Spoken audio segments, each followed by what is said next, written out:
पार्वती जी के 3 प्रश्न। पहला प्रश्न, कौन सी स्त्री के भाग्य में पुत्र नहीं होता? दूसरा प्रश्न, कौन सा गहना पहनने से स्त्री या पुरुष की दर्दनाक मौत होती है? तीसरा प्रश्न है, स्त्री का कौन सा श्रृंगार उसे स्वर्ग में स्थान दिलाता है? मित्रों, एक बार माता पार्वती भगवान शिव से पूछती है कि प्रभु, कल मुझे मेरी एक भक्त ने याद किया तो मैं उसकी विनती टाल नहीं सकी और रात्रि में उसके स्वप्न में पहुंच गई। तो मेरी उस भक्त ने मुझे से 3 प्रश्न पूछे। तो मैंने उससे कहा कि मैं तुम्हें कल पुनः तुम्हारे स्वप्न में आकर तुम्हारे तीनों प्रश्नों के उत्तर अवश्य दूंगी। प्रभु, जब से मेरी भक्त ने मुझसे ये 3 प्रश्न पूछे हैं तब से मेरा मन विचलित हो गया है। अतः आप मुझे उन 3 प्रश्नों का उत्तर बताने की कृपा करें और मुझे संतुष्ट करें, जिससे मैं अपनी भक्त को इन 3 प्रश्नों के उत्तर दे सकूं। भगवान शिव कहते हैं कि हे पार्वती, ठीक है, तुम अपने तीनों प्रश्न बताओ। मैं तुम्हें संतुष्ट करने का पूरा प्रयास करूंगा। तो माता पार्वती कहती है कि हे प्रभु, मेरा पहला प्रश्न है कि कौन सी स्त्री के भाग्य में पुत्र नहीं होता। मेरा दूसरा प्रश्न है कि कौन सा गहना पहनने से स्त्री या पुरुष की दर्दनाक मौत होती है। और मेरा तीसरा प्रश्न है कि स्त्री का कौन सा श्रृंगार उसे स्वर्ग में स्थान दिलाता है। भगवान शिव कहते हैं कि है पार्वती, तुम्हारे तीनों ही प्रश्न बहुत ही महत्वपूर्ण है। जो भी इन तीनों प्रश्नों के उत्तर समझकर अपने जीवन में उतार लेता है, उसे जीवन में मृत्यु के बाद भी सब सुख की प्राप्ति होती है। भगवान शिव कहते हैं कि पार्वती, अब मैं तुम्हें तुम्हारे तीनों प्रश्नों के उत्तर एक छोटी सी कहानी के माध्यम से दूंगा। मगर मेरी एक शर्त है कि तुम जब तक मैं इस कहानी को सुनाऊं, तब तक तुम्हें पूरे मन से ये कहानी सुननी है। क्योंकि अधूरी कहानी सुनने से हमेशा अधूरा ज्ञान ही प्राप्त होता है, जो जीवन में कभी काम नहीं आता। तो पार्वती बोली कि ठीक है प्रभु, मैं आपको वचन देती हूँ कि मैं इस कहानी को पूरे मन से सुनूंगी। भगवान शिव कहते हैं, पार्वती, पहाड़ों की तलहटी में एक छोटा सा गांव था। उस गांव के मुखिया के 2 बेटे थे। बेटों की शादी हो चुकी थी। मुखिया की पत्नी और मुखिया के बड़े बेटे की पत्नी दोनों का स्वभाव दुष्ट प्रवृत्ति का था। इसलिए मुखिया की पत्नी अपने बड़े बेटे की बहू को बहुत प्यार करती थी। मगर छोटे बेटे की पत्नी बहुत अच्छे स्वभाव की थी और वह एक पतिव्रता स्त्री थी और घर का सारा काम भी अकेले ही करती थी। इतना होने पर भी मुखिया की पत्नी और उसके बड़े बेटे की बहू उस छोटी बहू का हमेशा अपमान करती थी। भगवान शिव कहते हैं, पार्वती, मुखिया के बड़े बेटे की बहू का एक बेटा था। उधर छोटी बहू के पास एक बेटी थी। उसके पास कोई बेटा नहीं था। मुखिया की पत्नी और बड़ी बहू हमेशा छोटी बहू को पुत्र को लेकर ताना मारती रहती थी। मगर वह बेचारी क्या कर सकती थी? वो हमेशा सुनती रहती थी। भगवान शिव कहते हैं कि पार्वती, मुखिया की पत्नी बड़े ही दुष्ट स्वभाव की स्त्री थी। उसके कुटिल स्वभाव से सभी घर वाले परेशान थे। वो अपनी सीधी सादी छोटी बहू को बहुत ज्यादा ही परेशान करती थी। मुखिया के छोटे बेटे की बहू का नाम सुकन्या था। बेचारी सुकन्या सुबह सुबह जल्दी उठकर काम पर लग जाती थी और अर्धरात्रि होने पर कहीं जाकर बिस्तर में सोने को मिलता था। इतना करने पर भी मुखिया की पत्नी की निगाहों में सुकन्या हमेशा खटकती रहती थी। अब एक दिन सुबह सुकन्या घर में झाड़ू पोछा कर रही थी। तो मुखिया की पत्नी वहां पर आकर बोली, तेरे हाथों में जान नहीं है क्या? जरा जल्दी जल्दी हाथ चला, मैं मंदिर जा रही हूँ। मेरे आने तक खाना तैयार रखना। आते ही खाऊंगी और सुन, एक भी दाना अन्न का बर्बाद ना होने पाए। भगवान शिव कहते हैं, पार्वती, बेचारी सुकन्या चुपचाप अपनी सास की बातों को सुनती रहती और उसकी हाँ में हाँ मिलाकर उसने अपनी गर्दन हाँ में हिला दी। भगवान शिव कहते हैं, पार्वती, फिर घर की सफाई करके सुकन्या तुरंत ही खाना बनाने में जुट गई। खाना बनाते समय वह सोच रही थी कि एक पल के लिए भी तो चैन की सांस ले नहीं पाती। लेकिन हमारी सासू माँ हर काम में कमी निकलती रहती है। उनके ताने देने की आदत पता नहीं कब जाएगी। भगवान शिव कहते हैं कि पार्वती सुकन्या खाना बना ही रही थी। तभी बाहर से दरवाजा खटखटाने की आवाज आई। तो सुकन्या ने सोचा अभी भोजन तैयार ही हुआ है। लगता है सासू माँ जल्दी लौट आई है। फिर सुकन्या ने एकदम से दरवाजा खोला तो देखा, वहां पर एक सन्यासी खड़ा है। अब वो सन्यासी कहने लगा, बेटी तेरा सुहाग अमर रहे। बाबा को कुछ भोजन करा दे, मुझे बहुत भूख लग रही है। भगवान शिव कहते हैं पार्वती, सुकन्या बहुत ही सुशील तथा संस्कारी स्त्री थी। उसने सोचा साधु महाराज को भोजन करा तो दूं, पर यदि कहीं मेरी सांस आ गई तो मेरी खैर नहीं। फिर कुछ देर सोच विचार करने के बाद में उसने सन्यासी को भोजन करने के लिए अंदर आने को कहा। सुकन्या ने मन में सोचा कि सास से डरना कैसा। यदि मेरी सास आ भी जाएगी और मुझे कुछ कहेगी तो मैं उनसे कह दूंगी कि मैं अपने हिस्से का भोजन इनको दे रही हूँ। भगवान शिव कहते हैं कि पार्वती फिर ऐसा सोचकर वह सुकन्या साधु को भीतर ले आई और अतिथि धर्म का पालन करते हुए उस साधु को भोजन करने लगी। अभी साधु भोजन कर ही रहा था कि सुकन्या की सास आ गई और फिर साधु को घर के भीतर बैठा भोजन करता देखकर तो उसका पारा 7वें आसमान पर जा चढ़ा और एकदम से सुकन्या से कहने लगी, यहाँ कोई भंडारा या लंगर नहीं चल रहा। सुकन्या ने सास को रोकने की बहुत ही चेष्टा की, लेकिन उस दुष्ट स्त्री ने सन्यासी को धक्के मारकर उसके घर से निकाल दिया। उसका खाना उठाकर फेंक दिया। अब उसका क्रोध सुकन्या पर टूटा और कहने लगी कि मैंने तुझे कहा था कि अन्न का एक भी दाना बर्बाद मत करना, लेकिन तूने ये क्या किया? तूने इस महात्मा को इतना सारा अन्न खाने को दे दिया। भगवान शिव कहते हैं पार्वती, सुकन्या डरते डरते बोली, माँ जी मैंने तो उसे अपने हिस्से का भोजन दिया था, इसमें इतना भला बुरा कहने की क्या बात है? अतिथि तो भगवान का स्वरूप होता है। अतिथि धर्म का पालन तो घर गृहस्थी में करना चाहिए। भगवान शिव कहते हैं कि पार्वती इस प्रकार काफी देर तक सास बहू की तकरार चलती रही। अंत में उस कुटिल सास ने सुकन्या को भी धक्के मारकर घर के बाहर निकाल दिया। अब वह बेचारी रोती बिलखती हुई दरवाजा पिटती रह गई, लेकिन उसकी सास पत्थर जैसी बन गई। उसका दिल नहीं पसीजा। सुकन्या के पास एक ही रास्ता बचा था कि वह अपने घर पर लौट जाए। भगवान शिव कहते हैं पार्वती, इस प्रकार सुकन्या दुखी होकर अपने मायके के लिए निकल गई। बीच में एक घना जंगल पड़ता था। सुकन्या भूख प्यास से तड़पती हुई अपने मायके के लिए चली जा रही थी। तभी अचानक जोरों से बादल गरजे और मूसलाधार बारिश हो गई। भगवान शिव कहते हैं पार्वती, वर्षा से बचने के लिए सुकन्या ने एक पेड़ की शरण ली, लेकिन वर्षा का वेग इतना तीव्र था कि बचना मुश्किल हो गया। किसी पेड़ की जड़ में एक कोटा बना था। सुकन्या ये सोचकर उसमें घुस गई कि वर्षा रुकने के बाद वह बाहर निकल जाएगी, और जब तक वर्षा हो रही है वह कोटा के अंदर वर्षा से अपनी सुरक्षा कर सकती है। भगवान शिव कहते हैं पार्वती, जब वह सुकन्या पेड़ के कोटा में घुसी तो उसे कोटा के अंदर एक साधु मिले। वह साधु और कोई नहीं स्वयं भगवान विष्णु थे। फिर विष्णु जी ने कहा, बेटी रोना बंद करो। मुझे मालूम है कि तुम्हारे घर वाले तुम्हारा अनादर इसलिए करते हैं क्योंकि वह दुष्ट स्वभाव के हैं, और ताने इसलिए मारते हैं क्योंकि तुम्हारी जेठानी को पुत्र की प्राप्ति हो गई है और तुम्हें पुत्र रत्न की प्राप्ति अभी तक नहीं हुई है। तुम चिंता मत करो, मैं तुम्हें एक पर्ची देता हूँ। इसमें जो उपाय लिखा है उसे पूरी निष्ठा से करना, फिर तुम्हें एक गुणवान पुत्र की प्राप्ति होगी। और इस प्रकार विष्णु जी पर्ची देकर वहां से अंतर्ध्यान हो गए। भगवान शिव कहते हैं पार्वती, उधर जब वर्षा बंद हो गई तो सुकन्या को ढूंढता हुआ उसका पति वहां पर पहुंच गया।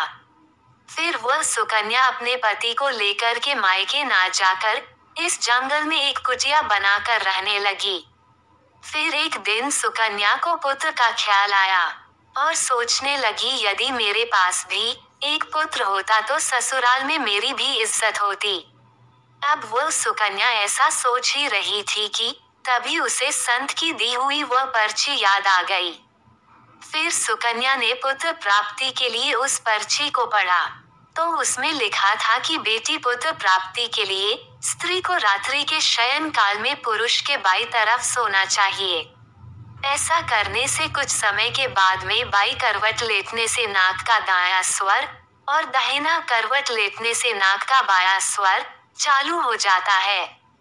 फिर जब भी पुत्र प्राप्ति की इच्छा हो तो उस स्थिति में मिलने से पहले ये निश्चित कर लेना चाहिए कि पुरुष का दायां स्वर चलने लगे और स्त्री का बायां स्वर चलने लगे। इस समय गर्भधारण किया जाना चाहिए। ऐसा करने से निश्चित ही पुत्र की प्राप्ति होती है। इसके विपरीत नाक का स्वर चलने से पुत्री की प्राप्ति होती है। पर्चे में आगे लिखा था कि मासिक धर्म शुरू होने के प्रथम 4 दिवसों में मिलन से पुरुष रुणवता को प्राप्त होता है। 5वीं रात्रि में मिलने से कन्या की प्राप्ति होती है। 6ठी रात्रि में मिलने से पुत्र प्राप्त होता है।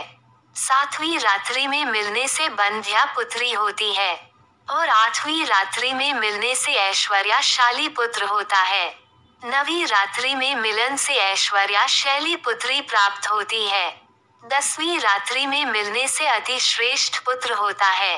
11वीं रात्रि में मिलने से सुंदर बस संदिग्ध आचरण वाली कन्या होती है। 12वीं रात्रि में मिलने से श्रेष्ठ और गुणवान पुत्र होता है।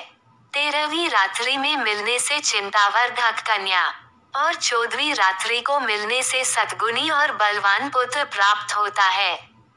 15वीं रात्रि के मिलने से लक्ष्मी स्वरूपा पुत्री और 16वीं रात्रि में मिलने से सर्वज्ञ पुत्र रत्न की प्राप्ति होती है। भगवान शिव कहते हैं कि पार्वती इस प्रकार उस सुकन्या ने 16वीं रात्रि को अपने पति से मिलन करके गर्भधारण किया। अब सुबह को स्नान आदि क्रिया से निर्मित होकर पूजा पाठ करके उस सुकन्या का पति लकड़ी काटने चला गया। तब ऐसा तूफान आया कि सुकन्या की झोपड़ी तूफान में उड़ गई और भारी वर्षा होने लगी और फिर वह सुकन्या वर्षा से बचने के लिए एक पेड़ के कोट में घुस जाती है। ये वही पेड़ था जिसमें पहले भी सुकन्या वर्षा से बचने के लिए छुप गई थी और सुकन्या ने पेड़ के ऊपर अपना पता लिखा दिया ताकि जब उसका पति वापस आए तो पेड़ पर लिखा हुआ पता पढ़कर इस कोट के पास आ जाए। भगवान शिव कहते हैं, पार्वती उधर वह सुकन्या जिस कोट में जाकर छुपती है वो कोट एक पेड़ की जड़ में बना हुआ था। भगवान शिव कहते हैं, हे पार्वती उस पेड़ के ऊपर 2 राक्षसियों का निवास स्थान था। इधर तो वह सुकन्या वर्षा से बचने के लिए कोट में छुपी हुई थी और उधर वह दोनों राक्षसी वर्षा से परेशान होकर पेड़ की तरफ भागी आ रही थी। फिर पेड़ पर आकर एक राक्षसी कहने लगी, अब तो चला भी नहीं जाता, वरना मन तो कर रहा है कि सोना टापू पर चली जाऊं। तो दूसरी राक्षसी बोली, इसमें भी क्या बड़ी बात है, ये पेड़ हमें अभी उड़ा करके वहीं पहुंचा देगा जहां पर सोने का टापू है। और ऐसा कहकर कि वह दोनों राक्षसी पेड़ की डाल पर बैठ गई और पेड़ एकदम से उड़ने लगा। उधर सुकन्या कोट में छिपी हुई थी। कोट में घुसते ही सुकन्या को नींद आ गई, लेकिन पेड़ के उड़ने से लगने वाले धक्कों से सुकन्या की नींद खुल गई और पेड़ को उड़ता देखकर वह सुकन्या एकदम से घबरा गई। फिर जब सुकन्या ने कोट से बाहर झांक कर देखा तो पेड़ की डाल पर 2 राक्षसी बैठी थी। अतः सुकन्या ने फिर से परिस्थितियों के साथ समझौता कर लिया और सोचा कि अब जो होगा अच्छा ही होगा। और फिर कुछ देर की उड़ान के बाद में वह पेड़ एक सोना टापू पर पहुंचकर उतर गया। उधर दोनों राक्षसियों को भूख लग रही थी, इसलिए वह दोनों शिकार की तलाश में निकल गई।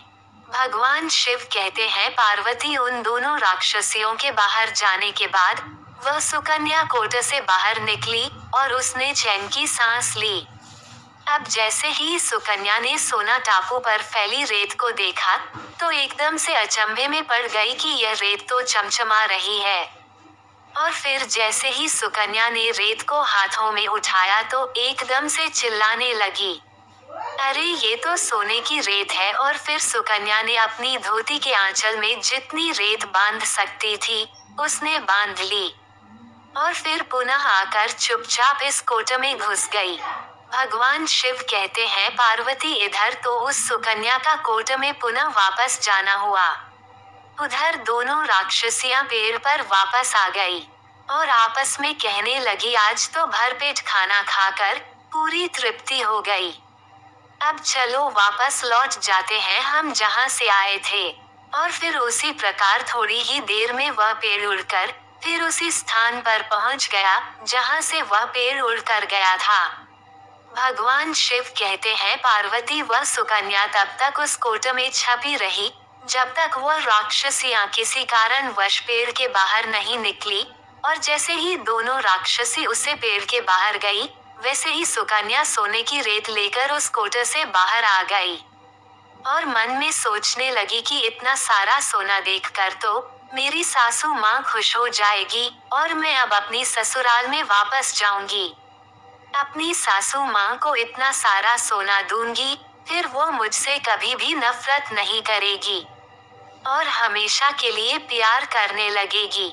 भगवान शिव कहते हैं हे पार्वती इधर तो सुकन्या ऐसा सोच रही थी उधर सुकन्या का पति सुकन्या को ढूंढता हुआ कोट की तरफ आ जाता है और फिर वह सुकन्या अपने पति को सारी बात बताती है और अपने पति को लेकर अपने घर के द्वार पर पहुंच जाती है। घर जाकर सुकन्या अपनी सासू माँ से कहती है कि देखो सासू माँ मैं आपके लिए क्या लाई हूँ। और फिर ऐसा कहते हुए सुकन्या घर के भीतर प्रवेश करती है और वह सारा सोना अपनी सासू माँ को दे देती है। और किस तरह ये सोना प्राप्त हुआ वह सारी घटना अपनी सासू माँ को बता देती है। भगवान शिव कहते हैं पार्वती सोना लेने के बाद में सुकन्या की सास एकदम से क्रोधित होकर बोली कि तू बहुत कम सोना लेकर आई है, तुझे वहाँ पर जितना भी सोना था सारा सोना लेकर आना चाहिए था।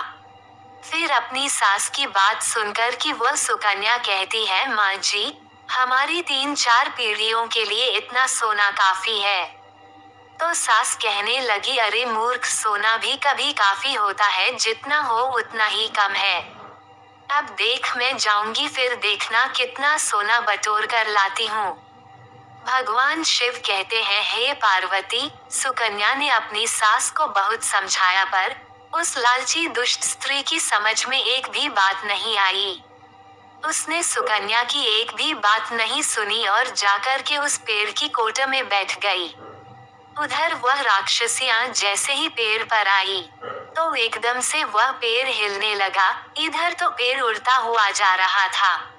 उधर वह सुकन्या की सांस मन ही मन बहुत खुश हो रही थी कि आज तो मैं बहुत सारा सोना एक साथ बटोर कर लाऊंगी।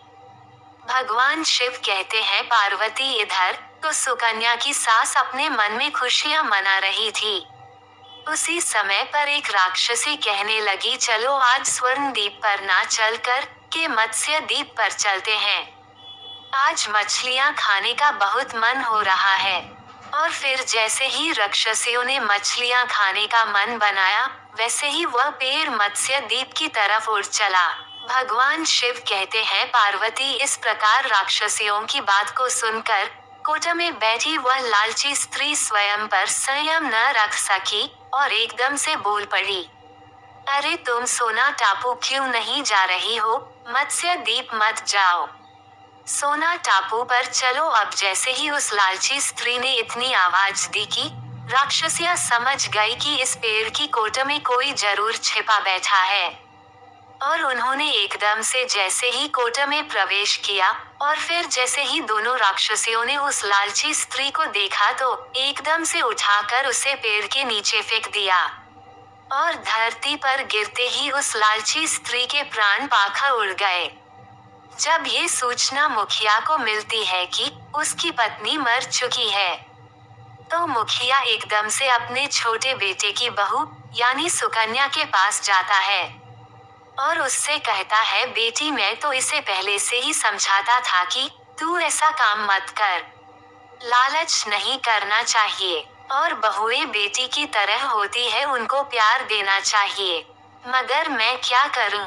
उसने मेरी एक भी बात नहीं मानी और उसे उसके कर्मों का फल आज मिल गया। भगवान शिव कहते हैं, पार्वती उधर सुकन्या अपने पति के साथ में सुखपूर्वक जीवन यापन करने लगी। फिर समय पूर्ण होने के बाद में सुकन्या को एक बहुत ही गुणवान पुत्र की प्राप्ति हुई। अपनी गोद में अपने पुत्र को खेलते हुए देखकर सुकन्या की खुशी का ठिकाना नहीं रहा और वह विष्णु और लक्ष्मी जी का तहे दिल से धन्यवाद करने लगी। उधर सेठ के बड़े बेटे की बहू, जो हमेशा सुकन्या को पुत्र को लेकर ताने मारती रहती थी, उसके दिन गरीबी में गुजारने लगे। जब सुकन्या को पुत्र की प्राप्ति हो गई और उसे धन भी प्राप्त हो गया, तो सेठ की बड़ी बहू ने जाकर सुकन्या के आगे हाथ जोड़ करके अपनी गलती की माफी मांगती है। सुकन्या एक बहुत ही पतिव्रता और दयावान स्त्री थी, बहुत ही मधुर संबंधों वाली स्त्री थी। इसलिए वह अपनी जेठानी को माफ कर देती है और जो भी सोना वह लेकर आई थी, उसमें से आधा सोना वह अपनी जेठानी को भी देती है। और इस प्रकार मुखिया अपनी छोटी बहू की बहुत प्रशंसा करता है। फिर मुखिया का पूरा परिवार बड़े ही प्यार से जीवन यापन करने लगता है। भगवान शिव कहते हैं, पार्वती इस प्रकार जब समय धीरे धीरे सुखपूर्वक व्यतीत होने लगा, तो मुखिया की बड़ी बहू के जो पुत्र हुआ था वह अवगुणी था, इसलिए उसने सारा सोना अवगुणों में बर्बाद कर दिया। और उधर सुकन्या का जो पुत्र हुआ था वह बहुत ही गुणगान था, वह जीवन में इतना आगे बढ़ा कि उसने अपने माँ बाप का नाम रोशन कर दिया। और फिर जब सुकन्या और उसकी जेठानी ने अपना जीवन पूरा जी लिया, तो मृत्यु उपरांत सुकन्या को स्वर्ग की प्राप्ति हुई और उसकी जेठानी को नर्क में स्थान मिला। भगवान शिव कहते हैं, पार्वती तुम्हारा पहला प्रश्न था कि कौन सी स्त्री के भाग्य में पुत्र नहीं होता, तो समझ लो विष्णु भगवान के द्वारा दिए गए पर्ची के नियमों के विपरीत जो कार्य करते हैं, उनके भाग्य में पुत्र नहीं होता। इसलिए पुत्र या पुत्री की इच्छा रखने वाले भाई बहन इस कहानी को बार बार ध्यान से सुने और इच्छा अनुसार संतान की प्राप्ति करें। अब भगवान शिव कहते हैं कि पार्वती तुम्हारा दूसरा प्रश्न था कि कौन सा गहना पहनने से स्त्री या पुरुष की दर्दनाक मौत होती है, तो समझ लो कि वह है लालच रूपी गहना, जो मुखिया की पत्नी ने पहना था और खूब सारा सोना लाने के लालच में कोट में घुस गई और राक्षसियों के द्वारा नीचे फेंक दिए जाने के कारण मुखिया की पत्नी की दर्दनाक मौत हो गई। इसलिए लालच रूपी गहना कभी नहीं पहनना चाहिए। भगवान शिव कहते हैं कि पार्वती, अब तुम्हारे तीसरे प्रश्न का उत्तर देता हूँ कि कौन सा श्रृंगार करने से स्त्री का स्वर्ग में को स्थान मिलता है, तो वह चरित्र रूपी श्रृंगार यानी चरित्रवान एवं पतिव्रता स्त्री को स्वर्ग में स्थान मिलता है। जैसे कि मुखिया की छोटी बहू सुकन्या एक पतिव्रता स्त्री थी, उसका चरित्र बहुत ही उज्जवल था, इसलिए मृत्युपरांत उसे स्वर्ग में स्थान मिला। दोस्तों, अगर आपको यह वीडियो पसंद आया हो तो इस वीडियो को लाइक कीजिए और एक प्यारा सा कमेंट कर दीजिए।